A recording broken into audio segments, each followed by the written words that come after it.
कहानी का सरनामा है जी गवाचे लाल।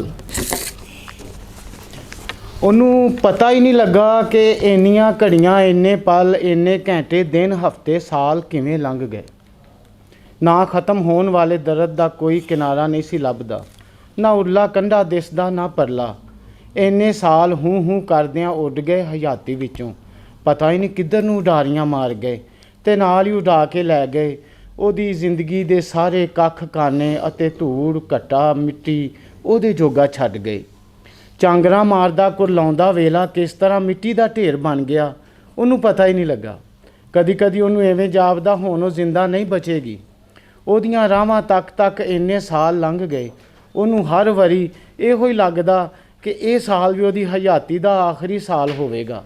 ਕਦੀ ਕਦੀ ਰਾਤ ਸੁੱਤੇ ਪਏ ਸੁਪਨੇ ਵਿੱਚ ਐਵੇਂ ਲੱਗਦਾ ਜਿਵੇਂ ਕੋਈ ਉਹਨੂੰ ਆਵਾਜ਼ਾਂ ਮਾਰਦਾ ਪਿਆ ਏ ਅਤੇ ਉਹ ਮਾਰੂ ਥਲ ਵਿੱਚ ਇਕੱਲਾ ਭੁੱਖਾ ਧਰਿਆਇਆ ਭੱਜਾ ਫਿਰਦਾ ਮਾਂ ਮਾਂ ਕਰਦਾ ਕਿਸੇ ਰੇਤ ਦੇ ਉੱਡਦੇ ਵਾਵ ਰੋਲੇ ਵਿੱਚ ਗਵਾਚ ਜਾਂਦਾ ਏ। ਹੁਣ ਵੀ ਕਿਸੇ ਇਹੋ ਜਿਹੇ ਸੁਪਨੇ ਨਾਲ ਉਹਦੀ ਅੱਖ ਖੁੱਲ੍ਹ ਗਈ। ਉਹ ਉੱਬੜ ਵਾਏ ਉੱਠ ਕੇ ਮੰਜੀ 'ਤੇ ਬਹਿ ਗਈ। ਟੁੱਟੀ ਭੱਜੀ ਤੁਰਲਾਟਾਂ ਮਾਰਦੀ ਉਹਦੀ ਰੂਹ ਕੁਰਲਾਉਂਦੀ ਅਤੇ ਚੀਕਾਂ ਮਾਰ ਮਾਰ ਇਹੋ ਕਹਿੰਦੀ, ਮੋੜਾ ਮੇਰੇ ਬੱਚਿਆ ਮੋੜਾ ਮੋੜਾ ਮੇਰੇ ਬੱਚਿਆ ਵਾਪਸ ਆ ਜਾ। ਹੁਣ ਮੈਂ ਤੈਨੂੰ ਕਦੇ ਉਹਨਾਂ ਦੇ ਹਵਾਲੇ ਨਹੀਂ ਕਰਾਂਗੀ। ਗਲਤੀ ਹੋ ਗਈ ਸੀ ਮੇਰੇ ਕੋਲੋਂ, ਮਾफ़ ਕਰ ਦੇ ਮੈਨੂੰ। ਕੀ ਸੀ ਜੇ ਮੈਂ ਤੈਨੂੰ ਜੰਮਦੇ ਨੂੰ ਹੀ ਕਿਤੇ ਦੂਰ ਲੈ ਜਾਂਦੀ, ਇਹਨਾਂ ਲੋਭੀਆਂ ਦੇ ਹੱਥੀਂ ਨਾ ਦਿੰਦੀ, ਤੇਰੇ ਚੰਨ ਵਰਗੇ ਮੁਖੜੇ ਨੂੰ ਵੇਖ ਵੇਖ ਰੱਜਦੀ। ਮੋੜਾ ਮੇਰੇ ਬੱਚਿਆ ਮੋੜਾ। ਲਾਗੇ ਮੰਜੀ 'ਤੇ ਸੁੱਤੀ ਉਹਦੀ ਛੋਟੀ ਧੀ ਉਹਦੀ ਬੁੜ ਸੁਣ ਕੇ ਉੱਠ ਕੇ ਬਹਿ ਗਈ ਅਤੇ ਉਸ ਨੂੰ ਆਖਣ ਲੱਗੀ, ਅੰਮੀ ਅੰਮੀ ਕੀ ਹੋਇਆ ਹੈ? ਕੁਛ ਨਹੀਂ। ਉਹਨੇ ਸੱਜਾ ਹੱਥ ਹਿਲਾਉਂਦਿਆਂ ਆਪਣੀ ਧੀ ਨੂੰ ਸੌਣ ਲਈ ਕਿਹਾ ਅਤੇ ਆਪ ਮੰਜੀ 'ਤੇ ਸਿਰਹਾਣੇ ਪੈ ਗਈ। ਦੁਪੱਟੇ ਨੂੰ ਫੜ ਲਿਆ ਅਤੇ ਉਹਨੂੰ ਮੱਥੇ ਦੇ ਦੁਆਲੇ ਵਲੇਟ ਕੇ ਸਿਰ ਦੇ ਪਿਛਲੇ ਪਾਸੇ ਘੁੱਟ ਕੇ ਗੰਢ ਮਾਰ ਕੇ ਸਿਰ ਬੰਨ੍ਹ ਲਿਆ ਅਤੇ ਫਿਰ ਨਿੱਕਾ ਨਿੱਕਾ ਖੰਘਦੀ ਚੜ੍ਹਦੇ ਵਾਲੇ ਪਾਸੇ ਮੂੰਹ ਕਰਕੇ ਲੰਮੇ ਪੈ ਗਈ। ਕਦੀ ਕਦੀ ਘੂਰ ਕੇ ਅੰਬਰਾਂ ਵੱਲ ਵੇਖਦੀ ਕਿ ਕਾਲੀ ਰਾਤ ਦੀ ਗੋਦੀ ਵਿੱਚ ਚਮਕਦੇ ਚੰਨ ਨੂੰ ਬੜਿਆਂ ਚਾਵਾਂ ਭਰੀਆਂ ਨਜ਼ਰਾਂ ਨਾਲ ਤੱਕਦੀ। ਟਿਮ ਕਰਦੇ ਤਾਰਿਆਂ ਨੂੰ ਬੜੇ ਗਹੁ ਨਾਲ ਜਾਚਦੀ ਕਿ ਕਿਵੇਂ ਕਾਲੀ ਰਾਤ ਤਾਰਿਆਂ ਨਾਲ ਸ਼ਿੰਗਾਰੀ ਪਈ ਏ। ਜਿਵੇਂ ਕੋਈ ਜਵਾਨ ਵਿਆਹੀ ਵਹੁਟੀ ਆਪਣੀ ਹਯਾਤੀ ਦਾ ਪਹਿਲਾ ਸ਼ਿਲਾ ਨਹਾ ਕੇ ਸਿਰ 'ਤੇ ਗੋਟੇ ਦੀ ਚਿਲਮਿਲ ਕਰਦੀ ਚੁੰਨੀ ਲੈ ਕੇ ਗੋਦੀ ਵਿੱਚ ਚੰਨ ਵਰਗੇ ਲਾਲ ਨੂੰ ਪਾ ਕੇ ਬੜੇ ਰੋਹਬ ਨਾਲ ਸਹੁਰਿਆਂ ਦੇ ਘਰ ਉੱਚੇ ਪੀੜ੍ਹੇ 'ਤੇ ਬੈਠੀ ਏ। ਉਹ ਸੋਚਾਂ ਦੇ ਵਹਿਣ ਵਿੱਚ ਡੁੱਬਦੀ ਗੋਤੇ ਖਾਂਦੀ ਕਦੀ ਕਦੀ ਬੜੀ ਦੂਰ ਜਾ ਨਿਕਲਦੀ। ਇੱਕ ਨਾ ਖ਼ਤਮ ਹੋਣ ਵਾਲੀ ਬੇਚੈਨੀ ਉਹਦੀਆਂ ਸੋਚਾਂ ਵਿੱਚ ਰੜਕਦੀ ਰਹਿੰਦੀ ਕਿ ਕਿਧਰੇ ਨਾ ਕਿਧਰੇ ਕੋਈ ਨਾ ਕੋਈ ਵਸੀਲਾ ਜ਼ਰੂਰ ਹੋਵੇਗਾ ਉਹਨੂੰ ਮਿਲਣ ਦਾ। ਇਸ ਦੁਨੀਆ 'ਤੇ ਕਿਸੇ ਨਾ ਕਿਸੇ ਨੂੰ ਪਤਾ ਜ਼ਰੂਰ ਹੋਵੇਗਾ ਕਿ ਉਹ ਕਿੱਥੇ ਆ। ਮੈਂ ਉਹਨੂੰ ਮਿਲਣਾ ਚਾਹੁੰਦੀ ਹਾਂ। ਇੱਕ ਵਾਰੀ ਆਪਣੇ ਸੀਨੇ ਨਾਲ ਲਾ ਕੇ ਹਯਾਤੀ ਵਿੱਚ ਉਬਾਲ ਖਾਂਦੇ ਲਾਵੇ ਨੂੰ ਠੰਡਾ ਕਰਨਾ ਚਾਹੁੰਦੀ ਹਾਂ। ਕਦੀ ਕਦੀ ਦਿਲ ਵਿੱਚ ਮੱਤਾ ਪਕਾਉਂਦੀ ਕਿ ਪਰਸੋਂ ਫਲਾਣੇ ਪਿੰਡ ਮੇਲਾ ਲੱਗਣਾ, ਉੱਥੇ ਮੌਤ ਦੇ ਖੂਹ ਵਾਲਿਆਂ ਨੂੰ ਪੁੱਛਾਂਗੀ। ਫਿਰ ਸੋਚਦੀ ਨਹੀਂ ਰਾਤ ਉੱਥੇ ਹੀ ਰਹਾਂਗੀ, ਰਾਤ ਨੂੰ ਲੱਗਣ ਵਾਲੇ ਤਮਾਸ਼ੇ ਵਾਲਿਆਂ ਕੋਲ ਉਹਦਾ ਪੁੱਛਾਂਗੀ।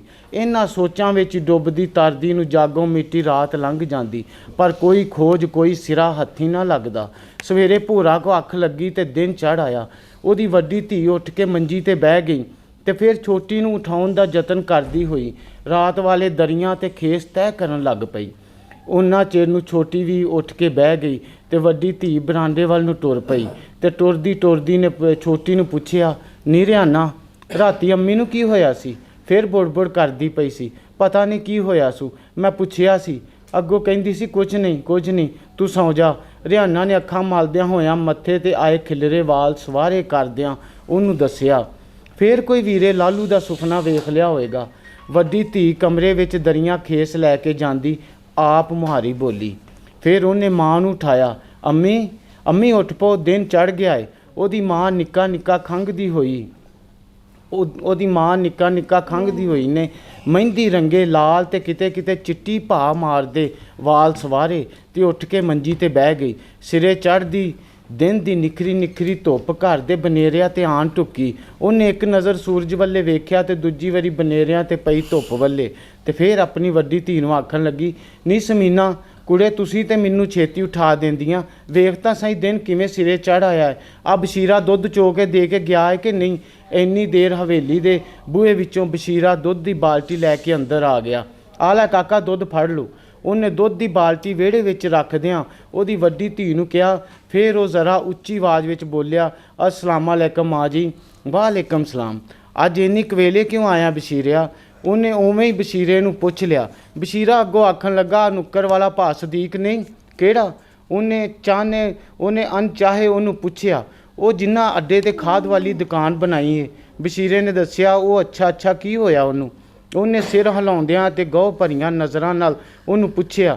ਬਸ਼ੀਰਾ ਅੱਗੋਂ ਕਹਿਣ ਲੱਗਾ, ਉਹਨੂੰ ਤੇ ਕੁਝ ਨਹੀਂ ਹੋਇਆ। ਉਹਦੀ ਨੂੰਹ ਦੇ ਘਰ ਮੁੰਡਾ ਹੋਇਆ ਤੇ ਕੱਲ੍ਹ ਲੌਡੇ ਵੇਲੇ ਦਾ ਇਸੇ ਚਾਅ ਵਿੱਚ ਕੱਲ੍ਹ ਦਾ ਮਠਾਈਆਂ ਵੰਡਦਾ ਫਿਰਦਾ। ਮੈਨੂੰ ਵੀ ਸਵੇਰੇ ਸਵੇਰੇ ਘੇਰ ਕੇ ਖਲੋ ਗਿਆ ਤੇ ਆਖਣ ਲੱਗਾ, ਆ ਜਾ ਮੂੰਹ ਮਿੱਠਾ ਕਰਕੇ ਜਾਈਂ। ਸ਼ਹਿਰੋਂ ਮੰਗਵਾਈ ਮਹਿੰਗੀ ਮਠਿਆਈ ਤੇ ਦੁੱਧ ਦਾ ਗਲਾਸ ਪੀਂਦਿਆਂ ਝੱਟ ਉਹਦੇ ਕੋਲ ਬਹਿਣਾ ਪੈ ਗਿਆ।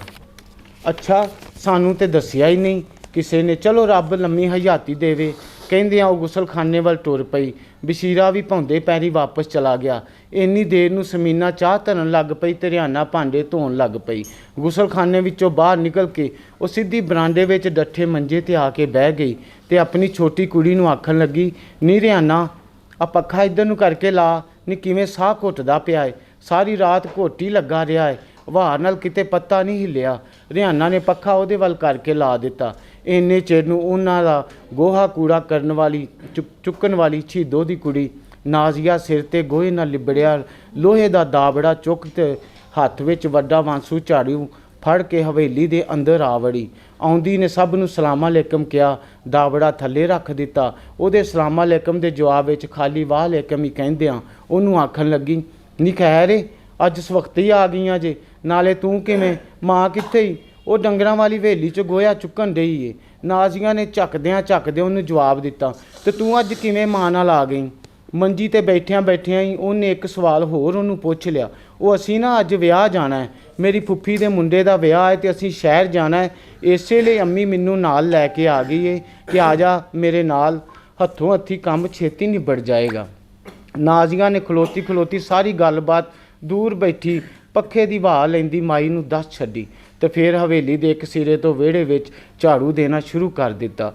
ਰਿਆਨਾ ਆਪਣੀ ਮਾਂ ਦੇ ਅੱਗੇ ਚਾਹ ਦਾ ਕੱਪ ਤੇ ਰੋਟੀਆਂ ਦੀ ਭਰੀ ਚੰਗੇਰ ਤੇ ਸਾਲਣ ਰੱਖਦਿਆਂ ਕਹਿਣ ਲੱਗੀ, ਅੰਮੀ ਵੇਖ ਤਾਂ ਸਹੀ, ਚਾਚੇ ਸਦੀਕ ਘਰ ਪੋਤਰਾ ਹੋਇਆ ਹੈ। ਸਾਡੇ ਘਰ ਨਾ ਕੋਈ ਮਠਿਆਈ ਨਾ ਕੋਈ ਸੁੱਖ ਸੁਨੇਹਾ। ਉਹਦੀ ਮਾਂ ਚੰਗੇਰ ਵਿੱਚੋਂ ਰੋਟੀ ਦੀ ਬੁਰਕੀ ਤੋੜਦੀ ਉਹਨੂੰ ਆਖਣ ਲੱਗੀ, ਕੋਈ ਗੱਲ ਨਹੀਂ ਪੁੱਤ, ਉਹਨਾਂ ਦੇ ਘਰ ਦੇ ਖੌਰੇ ਕੀ ਰਿਵਾਜ ਨੇ, ਸਾਨੂੰ ਕੀ? ਸਾਨੂੰ ਤੇ ਇੰਨੀ ਬੜੀ ਖੁਸ਼ੀ ਏ ਕਿ ਉਹਦੀ ਨੂੰਹ ਦੇ ਘਰ ਪਲੇਠੀ ਦਾ ਪੁੱਤਰ ਹੋਇਆ ਹੈ। ਰੱਬ ਉਹਦੀ ਲੰਮੀ ਹਯਾਤੀ ਕਰੇ। ਫਿਰ ਬਾਹਰੋਂ ਇੱਕਦਮ ਢੋਲਕੀ ਵੱਜਣ ਦੀ ਆਵਾਜ਼ ਦੇ ਨਾਲ ਵਾਜੇ ਦੇ ਸੁਰਾਂ ਦੀ ਆਵਾਜ਼ ਇਕੱਠੀ ਸੁਣਾਈ ਦੇਣ ਲੱਗ ਪਈ। ਫਿਰ ਇੱਕਦਮ ਚਿਮਟਾ ਖੜਕਣ ਦੀ ਆਵਾਜ਼ ਉਹਨਾਂ ਵਿੱਚ ਰਲ ਗਈ। ਹੌਲੀ ਘੁੰਗਰੂਆਂ ਦੀ ਆਵਾਜ਼ ਵੀ ਨਾਲ ਆਉਣ ਲੱਗ ਪਈ। ਇੰਜ ਲੱਗਾ ਜਿਵੇਂ ਕੋਈ ਪੈਰਾਂ 'ਤੇ ਘੁੰਗਰੂ ਬੰਨ੍ਹ ਕੇ ਆਪਣੀਆਂ ਅੱਡੀਆਂ ਜ਼ਮੀਨ 'ਤੇ ਮਾਰਨ ਲੱਗ ਪਿਆ ਹੈ। ਫਿਰ ਇਹ ਸਾਰੀਆਂ ਆਵਾਜ਼ਾਂ ਇੱਕ ਲੈ ਤੇ ਇੱਕ ਸੁਰ ਹੋ ਕੇ ਜ਼ੋਰ ਫੜਨ ਲੱਗ ਪਈਆਂ, ਹੋਰ ਉੱਚੀ ਸੁਣਾਈ ਦੇਣ ਲੱਗ ਪਈਆਂ। ਇਹ ਆਵਾਜ਼ਾਂ ਸੁਣਦਿਆਂ ਹੀ ਰਿਆਨਾ ਅਤੇ ਸਮੀਨਾ ਦੇ ਚਿਹਰਿਆਂ ਦੇ ਰੰਗ ਇੱਕਦਮ ਫਿੱਕੇ ਪੈ ਗਏ। ਉਹ ਦੋਵੇਂ ਘੂਰ ਕੇ ਆਪਣੀ ਮਾਂ ਵੱਲ ਵੇਖਣ ਲੱਗ ਪਈਆਂ। ਮਾਂ ਨੇ ਰੋਟੀ ਦੀ ਜਿਹੜੀ ਬੁਰਕੀ ਤੋੜੀ ਸੀ ਉਹ ਹੱਥ ਉੱਥੇ ਰੁਕ ਗਿਆ। ਇੱਕਦਮ ਬੁਰਕੀ ਉੱਥੇ ਹੀ ਛੱਡ ਦਿੱਤੀ। ਮੂੰਹ ਵਿੱਚ ਪਾਈ ਹੋਈ ਰੋਟੀ ਦੀ ਬੁਰਕੀ ਧੱਕੋ ਮੱਲੀ ਸੰਘ ਵਿੱਚੋਂ ਲੰਘਾਈ ਅਤੇ ਘੂਰ ਕੇ ਹਵੇਲੀ ਦੇ ਵੱਡੇ ਲੋਹੇ ਦੇ ਬੂਹੇ ਵੱਲ ਵੇਖਣ ਲੱਗ ਪਈ। ਫਿਰ ਇੱਕਦਮ ਮੰਜੀ ਤੋਂ ਉੱਠ ਕੇ ਢੋਲਕੀ ਤੇ ਵੱਜਦੇ ਧੱਫੇ, ਚਿਮਟੇ ਦੀ ਕੜਕ ਵਾਜੇ ਦੀ ਟੂੰ ਤੇ ਘੁੰਗਰੂਆਂ ਦੀ ਛਣ ਦੀਆਂ ਆਵਾਜ਼ਾਂ ਉਹਦੇ ਕੰਨਾਂ ਰਾਹੀਂ ਦਿਮਾਗ ਤੋਂ ਦਿਲ ਨੂੰ ਚੀਰਦੀਆਂ ਢਿੱਡ ਦੀਆਂ ਆਂਦਰਾਂ ਨੂੰ ਜਾ ਵੱਜੀਆਂ। ਉਹਨੂੰ ਇੰਜ ਲੱਗਾ ਜਿਵੇਂ ਕੋਈ ਉਹਦੀਆਂ ਆਂਦਰਾਂ ਨੂੰ ਉੱਧਰੋਂ ਉੱਧਰ ਹੀ ਹੱਥਾਂ ਤੇ ਰੱਸੀ ਵਾਂਗੂ ਵਲੇਟ ਕੇ ਖਿੱਚਣ ਡਿਆ ਏ। ਮਰੋੜੇ ਤੇ ਮਰੋੜਾ ਚਾੜ੍ਹੀ ਆਉਂਦਾ ਏ ਤੇ ਆਂਦਰਾਂ ਨੂੰ ਵਲੇਟੀ ਆਉਂਦਾ ਹੈ, ਹਿਲਾਉਣ ਕੇ ਖਿੱਚ ਪਾਈ ਆਉਂਦਾ ਹੈ। ਉਹਨਾਂ ਨੂੰ ਢੋਲਕੀ ਦੇ ਵੱਜਦੇ ਥੱਪੇ ਇੰਜ ਜਾਪਣ ਜਿਵੇਂ ਕੋਈ ਉਹਦੇ ਢਿੱਡ ਵਿੱਚ ਮੁੱਕੀਆਂ ਮਾਰਦਾ ਪਿਆ ਏ। ਢੋਲਕੀ, ਘੁੰਗਰੂ, ਵਾਜਾ ਤੇ ਚਿਮਟੇ ਦੀਆਂ ਆਵਾਜ਼ਾਂ ਉਹਦੇ ਦਿਲ ਤੇ ਆਂਦਰਾਂ ਤੇ ਲੱਗੇ ਜ਼ਖਮਾਂ ਤੇ ਆਏ ਅੰਗੂਰ ਨੂੰ ਛਿੱਲ ਕੇ ਲਹੂ ਲੁਹਾਨ ਕਰ ਦਿੰਦੀਆਂ। ਉਹਦੇ ਸੁੱਕੇ ਜ਼ਖਮ ਫਿਰ ਹਰੇ ਹੋ ਜਾਂਦੇ। ਉਹਦੀ ਰੂਹ ਆਵਾਗੌਨ ਧਰਤੀ ਤੇ ਘੁੰਮਦੀ ਭਟਕਦੀ ਤੇ ਧਾੜਦੀ ਫਿਰਦੀ ਫਿਰਨ ਲੱਗ ਪੈਂਦੀ। ਸਾਰੀਆਂ ਚੀਕਾਂ ਸੰਘ ਵਿੱਚ ਦੱਬੀਆਂ ਰਹਿ ਜਾਂਦੀਆਂ। ਉਹਦੇ ਅਥਰੂ ਅਗਾਂ ਦੀ ਬਜਾਏ ਪਿਛਾਂ ਨੂੰ ਵਹਿਣ ਲੱਗ ਪੈਂਦੇ। ਕਾਲੇ ਸਿਆਹ ਬੱਦਲ ਉਹਦੇ ਦਿਮਾਗ ਵਿੱਚ ਕਿੜ-ਕਿੜ ਕਰਕੇ ਗਰਜਦੇ। ਲੰਗਾਰੇ ਲਾਉਂਦੀਆਂ, ਬਿਜਲੀਆਂ ਚਮਕਦੀਆਂ, ਕਾਲੀ ਨਾਗਨ ਵਾਂਗੂ ਸ਼ੂਕਦੀ ਹਵਾ ਚੱਲਦੀ। ਰੋਂਦੇ ਬੱਦਲਾਂ ਦੇ ਅਥਰੂ ਜਿਹੜੇ ਉਹਦੇ ਅੰਦਰ ਹੀ ਵੱਸਦੇ ਤੇ ਅੰਦਰ ਹੀ ਸ਼ੂਕਦੇ। ਤੂਫਾਨੀ ਦਰਿਆਵਾਂ ਤੋਂ ਫਿਰ ਸਮੁੰਦਰ ਬਣ ਜਾਂਦੇ। ਸ਼ੂਕ ਦਾ ਪਾਣੀ ਉਹਦੇ ਜੁੱਸੇ ਦੇ ਕੰਢੇ ਖੋਰਦਾ। ਪਿੰਡੇ ਦੀ ਮਿੱਟੀ ਟੁਕੜੇ ਟੁਕੜੇ ਹੋ ਕੇ ਧੜ ਧੜ ਕਰਕੇ ਡਿੱਗਦੀ ਤੇ ਹੰਝੂਆਂ ਦੇ ਪਾਣੀ ਨੂੰ ਹੋਰ ਗੰਧਲਾ ਕਰ ਦਿੰਦੀ।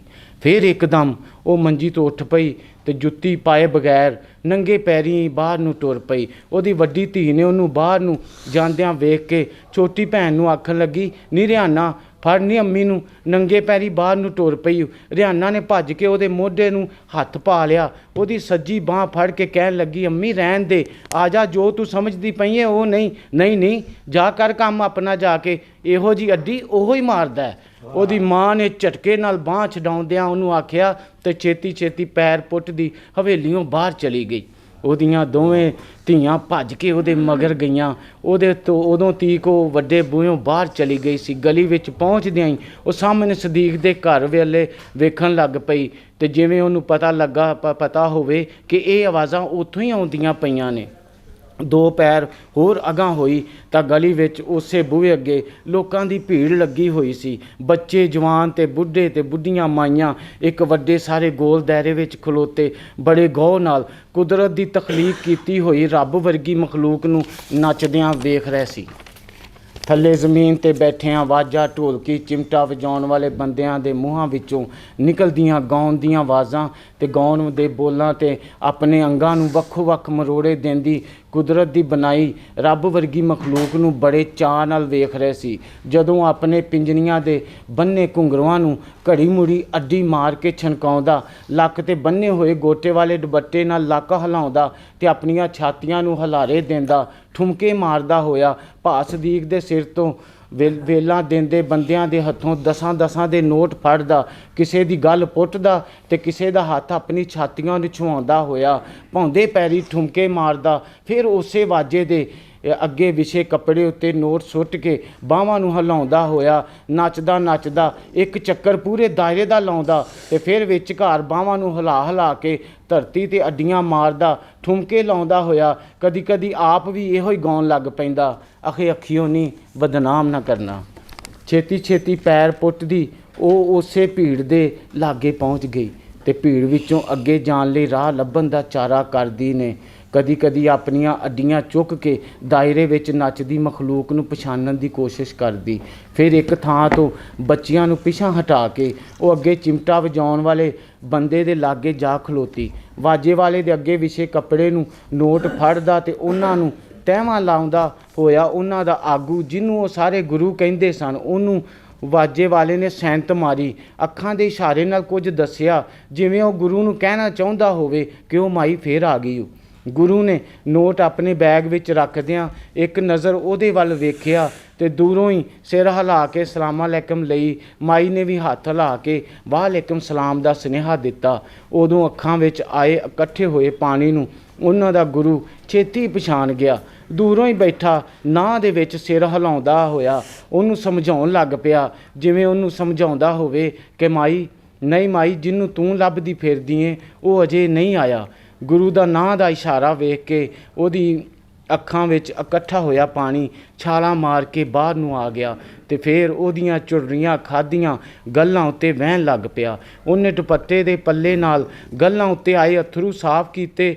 ਅੱਖਾਂ ਵਿੱਚ ਇਕੱਠਾ ਹੋਇਆ ਪਾਣੀ ਬੜੇ ਸਬਰ ਨਾਲ ਸੁਕਾਇਆ ਤੇ ਦਾਇਰੇ ਵਿੱਚੋਂ ਬਾਹਰ ਆ ਗਈ।